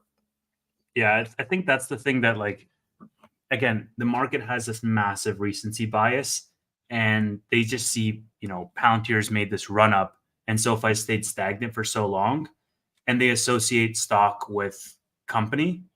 And sure, the potential might be bigger for one or the other, but that doesn't necessarily mean that, like, there's that discrepancy is so large as people make it. If SoFi was at $12 today, I guarantee you nobody would be saying shit about me selling Palantir and going into SoFi. So, right? Because like they both are directionally going in, up in the right direction. They both are growing as a fundamental company. And so it's just a matter of, preference in terms of where I have my focus diverted in which company. But because SoFi's flat, it exacerbates that situation because of the recency bias. And people are like, well, this thing's flat, it's dead, blah, blah, blah. Like, why would you sell this amazing thing? It's like, dude, if I bought NVIDIA and NVIDIA went to 1,000, I'd probably start trimming some NVIDIA and buy something that hasn't performed very well. Well, I've been preaching in the chats, the comments every time. It's management. It's management. What is Tanner talks about new. I don't know management in new, but I do know management in SoFi. So that makes me, invest in SoFi, and it's going to be a matter of time. Yeah. I was asked if I'm more bullish on SoFi or Palantir. It's 60-something% of my portfolio. It keeps going down a little bit. Adding in other names. I'd like to get it down to 50%, but not by selling it. Just by I've not been buying Palantir for a long time. What Palantir, SoFi, and Robinhood are kind of linked in my mind as companies that IPO'd in froth, certainly, and they ran up really high. All of them did, much higher than they should have been. These are companies that were not profitable, and during 2022 just really felt that in the share price. But all three companies were able to emerge from very difficult times as a healthier company, and all three are actually profitable as well and growing rapidly. And so I think all three have different styles of management for sure, but very good leadership. I thought Vlad used to be the weakest of the three. I'm not so sure anymore. He's very good at what he does for Robinhood. But I like investing in companies like that are able to overcome the odds, be profitable, grow, and every single one of them look like that they will continue to grow. This is not an aberration. They're looking at being unprofitable in hindsight. And of course, Robinhood, like Palantir, has a very clean balance sheet where no debt, and they have massive cash piles. So they're really not hurt by the higher interest rates. SoFi we talked about, they're kind of shielded too. So all these companies, I don't have a problem investing more depending on the price. Like you said, Tevis, if Palantir went up to $50, I would sell some Palantir. I'd hate doing it, but I would absolutely do it. 35, I'd actually be out some, a little bit, not much. And I'd buy more SoFi. and like, I get it. Go ahead. Would you sell? Why would you just not write cover calls and get exercise on your Palantir? Oh, I'm doing that, and I have them for 35 strike for June. I would I would actually roll out most of those. I do have a couple of leaps for 2026 that are $10 strikes that are, I don't know, like 700x right now. I would sell those. That's what I would do. I'd plan to exercise those, and I still think that I will. I need to actually start writing poor man cover calls on those. But my current broker doesn't allow me to do that for whatever reason. I've tried to figure it out. Switching to Robinhood in May for that 1% match, maybe. But no, I think that's the only thing that I'd take out at that point. But it depends how hard it runs. Like even I have a price. Like I'd like to own Palantir for a decade plus. I think that there is a maybe not 50% chance, but there is a pretty decent chance that it's a $1 trillion company in 12 or 13 years. Yeah. And if we hit half of that, I'm okay with that. I mean, that's perfectly fine. But I'd like to hold it long term. But like if it pumps, people were talking about when it was very frothy, and it was like 25, 26, 27, that it was going up to $100 in June. And I'm like, if it did that, I would be out of Palantir. It's too much, too fast. Barring NVIDIA level growth rates, which I think they're going to grow very well. I think over the year they'll be a little bit short of 30%, which is significantly higher than what they grew for or what they guided for. But they're not going to do the NVIDIA, not to that extreme. No, so I'm glad that you said that, Roy, because it's exactly the same thing. Like we have exactly the same thought process, except the difference is you have much more conviction in this stock than I do, and that conviction is backed by much more research in the stock than I do.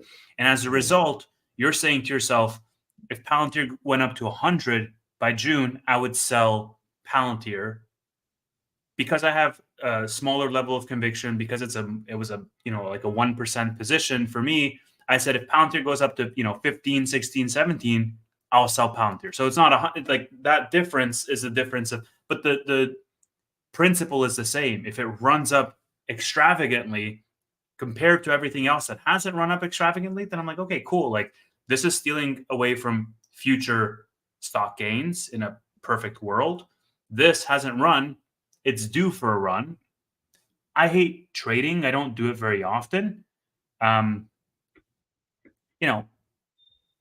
Is it healthy for a stock to run up like that, though? I don't think it'd be healthy because it's just, it's a 1 week or 2 week. But I mean, yeah, if your cost average is 25 and it goes to 100, so Robinhood's run up, like it's in the 18s right now. I think you could say 18 is high and 16 is where it should be. Fine, I won't argue that, but it was so undervalued. The balance sheet was clean. It just basically it was valued at cash almost.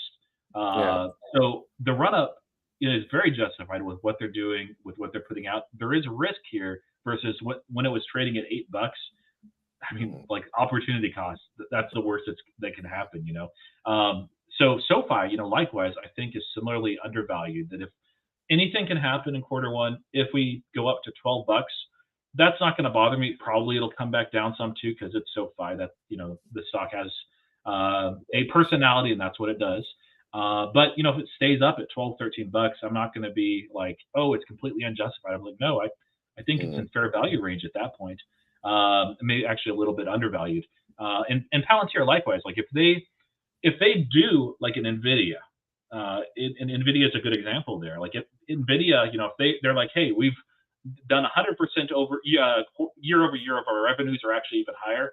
Like that stock should be trading at a premium. If it didn't, you know, double or something ridiculous like that, you know, I'd be like, okay, I'm buying it. I actually got close to buying Nvidia just as it was coming down before its most recent run. I'm like, man, it was looking like it might have gone back to like 350 or so. This was a while ago. I'm like, I need some Nvidia. I don't own any, and I'm not willing to buy it here. I have other things that I have stronger conviction in. I can't own everything, and that's the thing is you got to pick what you have your strongest conviction in.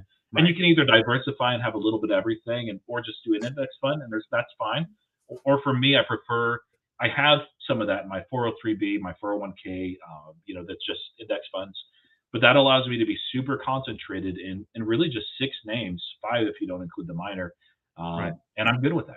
And like that's the thing, and I know it's like you can't poo-poo the AI stocks right now because they're in vogue, but you know I think Nvidia has the potential to fall like a rock as well. Why? Because everybody is looking at whatever they report, and however big that percentage is, however impressive, they're going to say next quarter is going to be even bigger because they assume this like exponential growth, and it's just maybe next quarter might be bigger, but like when does the music stop?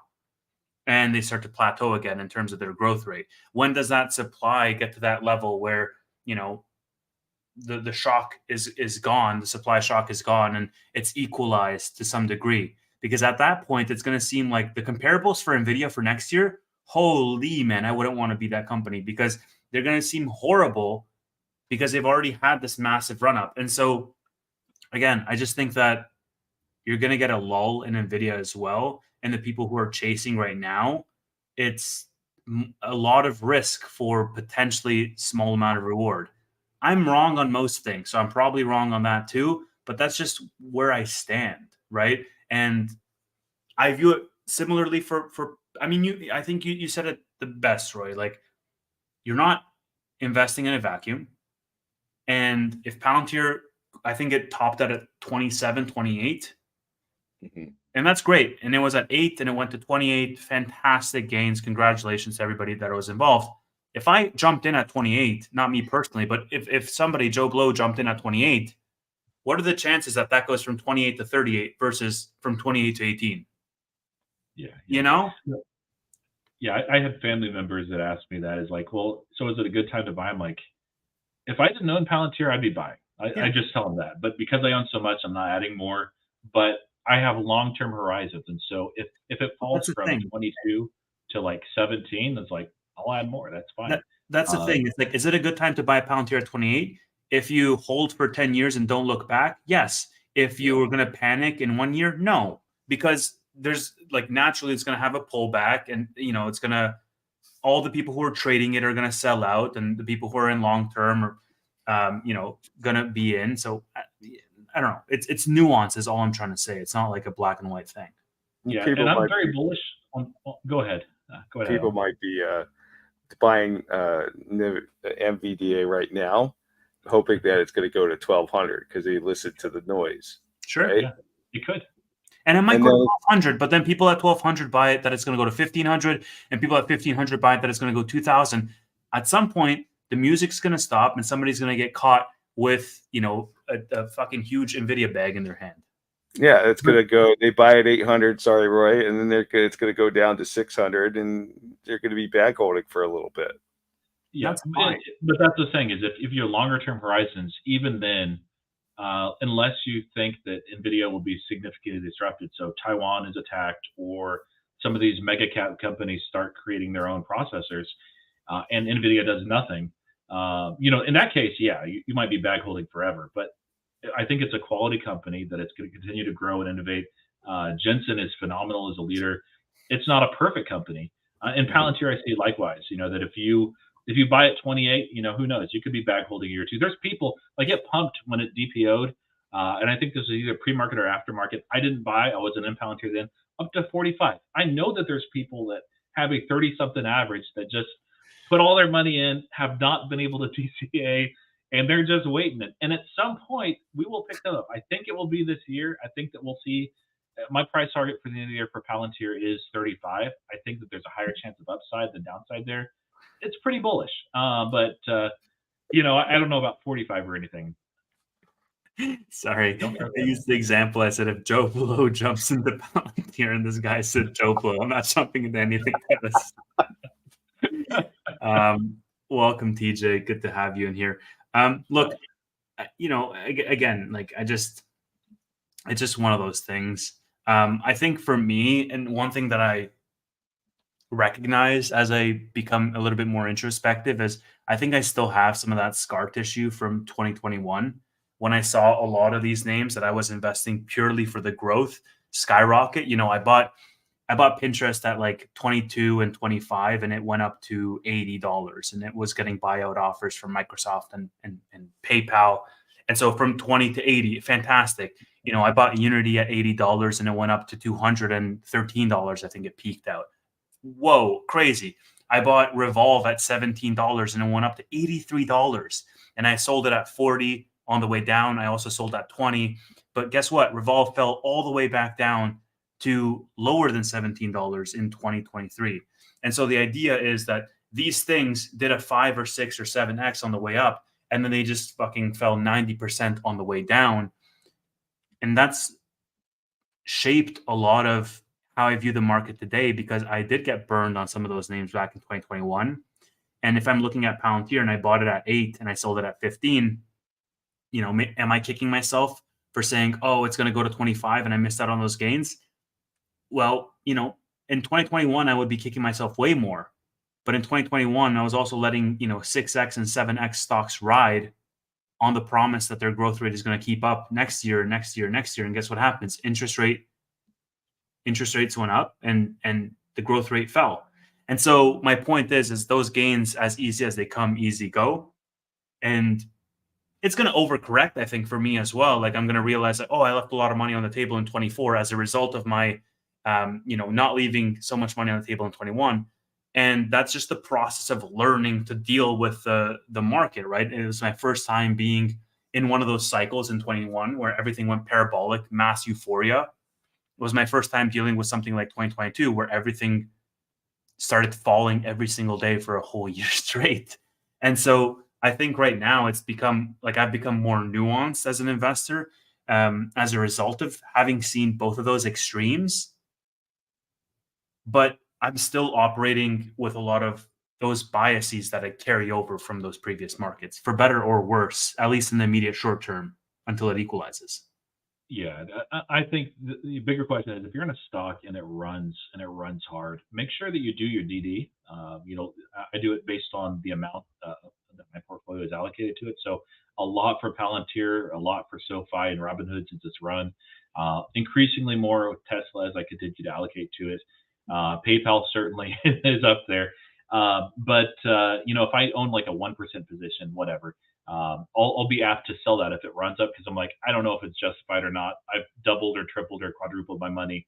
But if you understand a company and you're like, hey, you know, at least a lot of this is justified and you want to own it long term, my philosophy as far as Palantir is they if somebody's going to buy my shares anytime between now and the next decade, either I need the money for something. That's fine. You know, that's fair. If I want to pay off the house in full because it's run off, I'm like, sure, let's do that.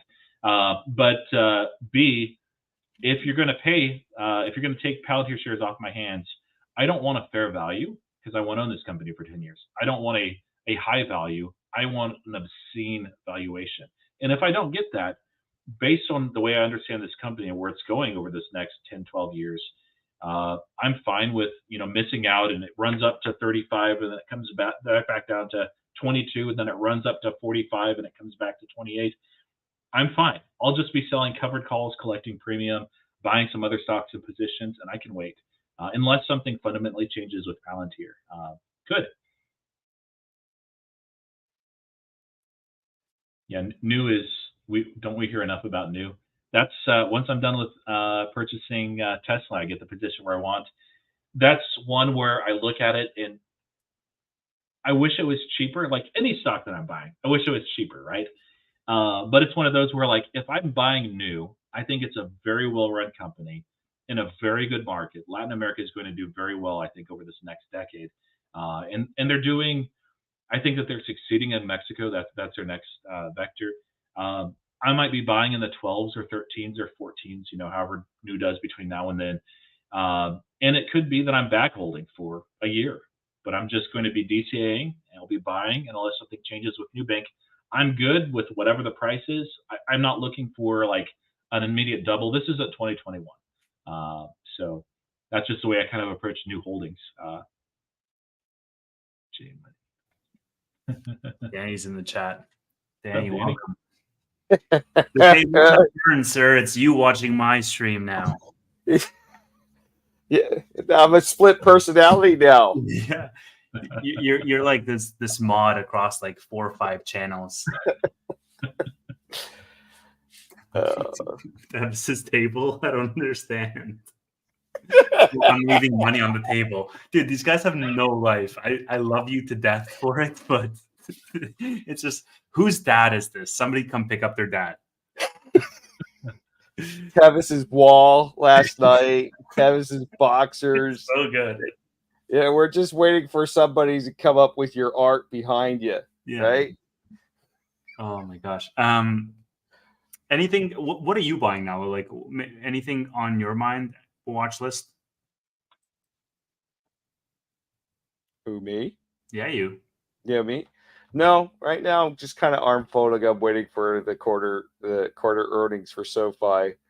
I have some Riot that I have some cover calls on. Not really buying anything much. Just kind of arm folding. Wait and see. I have some cash to lay to the side to use. How big is SoFi in your portfolio? Just rough percentages, if you don't mind. I'm gonna say it's about 60%. Okay. Wow. 60% was SoFi, and I bought it back with his IPO. I sold it at 27 when it got up to 27, and then as it kept going down, I kept buying, going down. Oh, look, Lisa's in the house. So right now, I'm just on a holding pattern until the earnings come out. Mm-hmm. What do you think about earnings? I mean, I don't know if we should talk about this, but it's taboo. No, I'll leave it to you guys. You guys are way more qualified than me. But look, we may have to wait till the end of the year. Yeah, I think for me, I hold a bunch of leaps. For SoFi, it's like a large percentage of my portfolio, but I also own January 2025s. I own 2026s as well. And I think for me, if we get a pump into earnings, I'm probably going to sell a portion of those leaps just to either roll them or to convert them into shares. Like I'm much rather, cut half of my leaps position and buy shares at $10. And I know I'm like, maybe locking in a 20 or 30 or 50% gain on the leaps going into this year, as opposed to just holding on to such a huge leaps position. Cause it's gotten to that point where it's a little bit scary to be holding such a big leaps position. Like I believe in SoFi, and 2026 is a long time away, but time decay is a real thing. Yeah. Once I get about, I do have some 2025 leaps, and I've been buying some 2026, of course, stock as well. But once I get about 3 months before they actually will expire, by then I have to find an exit. I'll either roll or sell. I've got some 5.5s that I bought when the stock was like at $4, which are still, they're in the money. They're fine. I've got a lot of 7.5s, so it's like I thought those would be in the money by now, but thankfully I did take profits. Leaps are one of those things where I don't mind doing that, like I did with Palantir. With SoFi, I'll sell leaps as we pump and buy it when it gets lower. The stock I'll just build, just like you guys. If it's free shares that I've earned by selling covered calls, which now is not the time to sell covered calls, I don't think, or by investing in leaps and selling those when they run. Happy to do that, and happy to buy more if the stock, if if the company performs well and inexplicably, SoFi goes down to like $5, yeah, I'll buy more. I'll hate that the whole time, but I'll just keep doing it. I think that we may have hit the bottom. Like I always think that, but I really think that with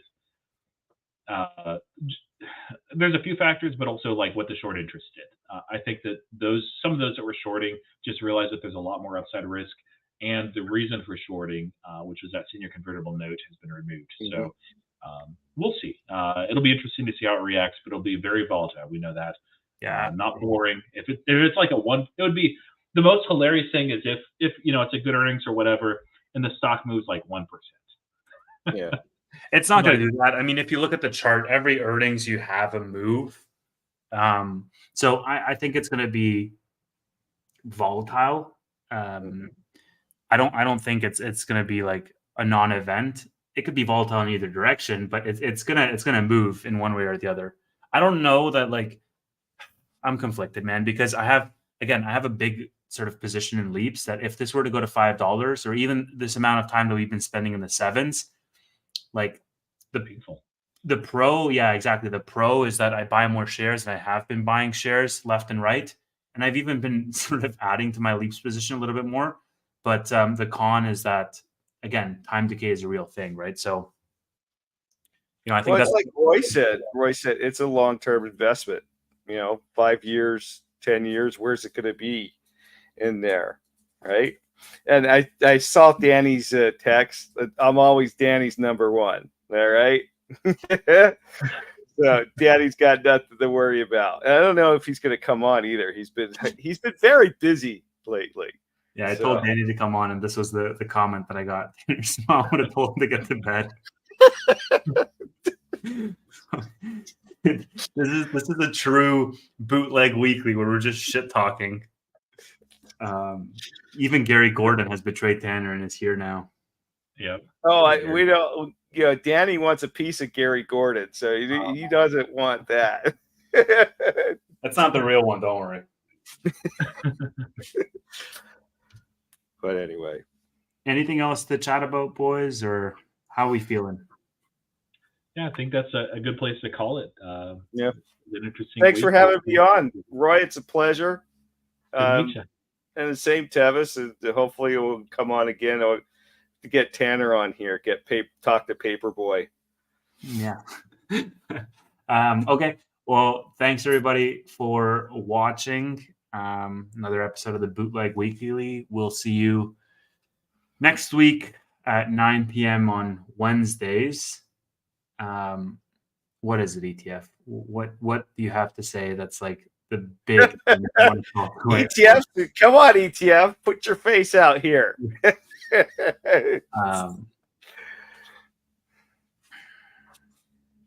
Okay, there's nothing. All right, bye everybody. I am not replacing Steve. He literally said nothing. Like, go fuck yourself, ETF. Okay, thanks everybody. See you. Bye. Peace.